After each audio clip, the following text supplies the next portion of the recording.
Bismillahirrahmanirrahim. Assalamualaikum warahmatullahi wabarakatuh.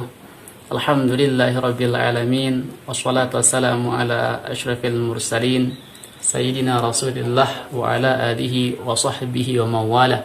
Allahumma aslih ummata Muhammadin sallallahu alaihi wasallam wa farrij an ummati Muhammadin sallallahu alaihi wasallam warham ummata Muhammadin sallallahu alaihi wasallam. Wansyur wahfaz wa ayyid nahdatal watani fil alamin bihaqqi sayyidina Muhammadin sallallahu alaihi wasallam. Amin amin ya rabbal alamin.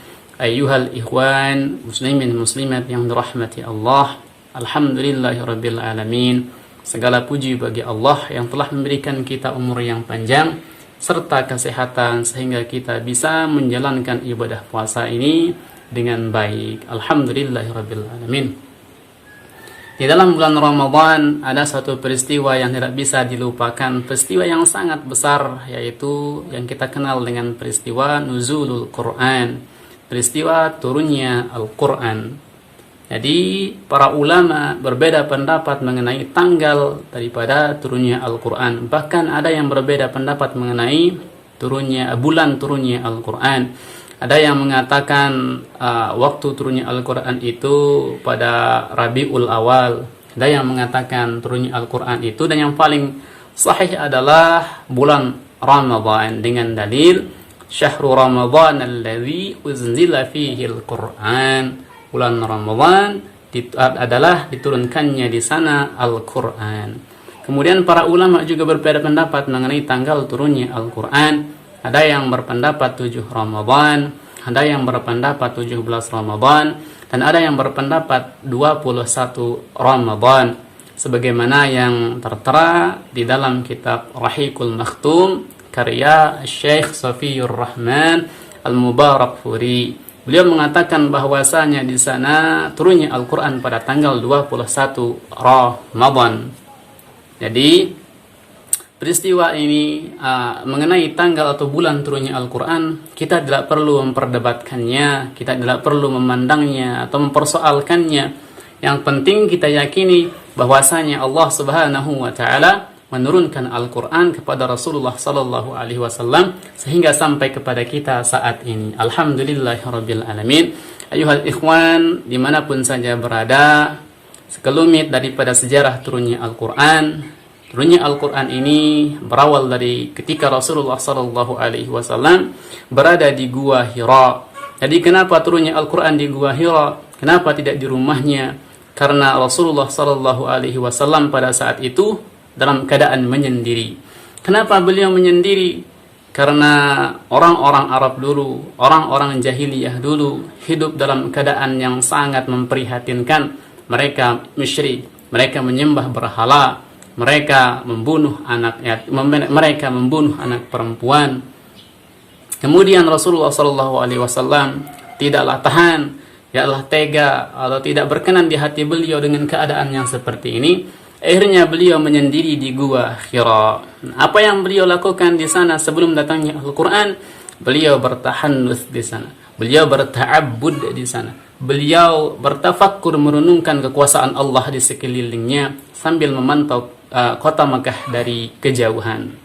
Jadi ketika Rasulullah SAW di tengah tahannusnya beliau, di tengah ta'abbudnya beliau, akhirnya datang malaikat Jibril alaihi salatu wassalam. Beliau menyerupai seorang laki-laki, tiba-tiba mengatakan, "Iqra ya Muhammad, Iqra." Kemudian Rasulullah SAW termenung, bengong, tidak bisa menjawab apa-apa. Beliau hanya mengatakan, "Ma'ana biqari." Iqra katanya lagi, "Ma'ana biqari." Saya tidak bisa membaca. Karena Rasulullah memang pada saat itu ummi, tidak bisa membaca tulis.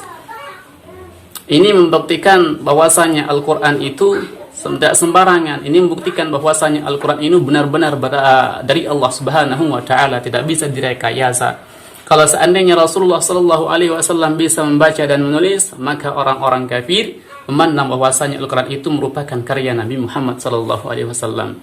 Nah, ketika Rasulullah sallallahu alaihi wasallam disuruh membaca Iqra, beliau menjawab, "Ma'ana biqari." Saya tidak bisa menjawab. Kemudian yang ketiga kali malaikat Jibril membacakan beliau Quran surah Al-Baqarah, "Iqra bismi rabbikal ladzi khalaq, khalaqal insana min 'alaq, iqra wa rabbukal akram, alladzi 'allama bil qalam, 'allamal insana ma lam ya'lam. Di Rasulullah sallallahu alaihi wasallam berkali-kali didekap oleh malaikat Jibril sampai beliau sesak napas beliau. Nah, ini merupakan peristiwa yang sangat luar biasa. Rasulullah sallallahu alaihi wasallam pada saat itu ketakutan, keringat dingin beliau sampai keluar. Akhirnya beliau pergi pulang untuk menemui istri beliau Siti Khadijah sambil kedinginan, menggigil kedinginan. Zammiluni, zammiluni, katanya. Selimuti aku, selimuti aku. Nah, sebagai seorang istri, tentunya Siti Khadijah berusaha untuk menenangkan Rasulullah sallallahu alaihi wasallam. Kemudian Rasulullah menceritakan peristiwa yang dialaminya. Nah, ini merupakan sejarah daripada turunnya Al-Qur'an. Kemudian apa dalil bahwasanya turunnya Al-Qur'an tanggal 21? Imam Syekh Muhammad Syekh Safiyur Rahman Al-Mubarakfuri, dalilnya adalah hadis riwayat Muslim yang diriwayat yang berasal dari Abu Qatadah, bahwasanya Rasulullah sallallahu alaihi wasallam ditanya mengenai hari Senin, ditanya beliau mengenai puasa hari Senin, apa kata beliau? Fihi wulidtu, fihi unzila alayya. Di sana saya dilahirkan, katanya, dan di sana diturunkannya Al-Qur'an kepadaku. Nah, ini merupakan dalil bahwasanya Al-Qur'an itu turun pada tanggal 21 dan pada saat itu berdepatan dengan hari Senin. Nah, sekilas daripada sejarah turunnya Al-Qur'an, nuzulul Qur'an. Mudah-mudahan bermanfaat bagi kita semua. Amin amin ya rabbal alamin. Sekian, terima kasih. Allahul muwaffiq wal hadi ila sabilir rasyad. Assalamu alaikum warahmatullahi wabarakatuh.